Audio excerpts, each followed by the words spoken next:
All right, section 6.1 talks about perpendicular and angle bisectors.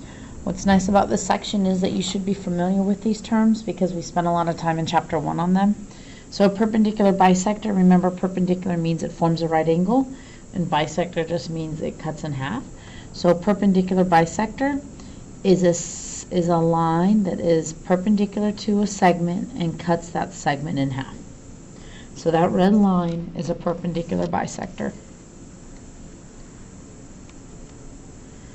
The next one we have is angle bisector. An angle bisector, again, something we've done, it's something that cuts an angle in half. And so you would show tick marks to show that those angles are equal. The one new word that you might not have been familiar with is equidistant. And it is just kind of what it sounds like. It's when things are equal distance from the same point. Okay, so when you have two things that are equal distance from the same point. So perpendicular bisector has a midpoint and a right angle, and angle bisector just cuts an angle in half.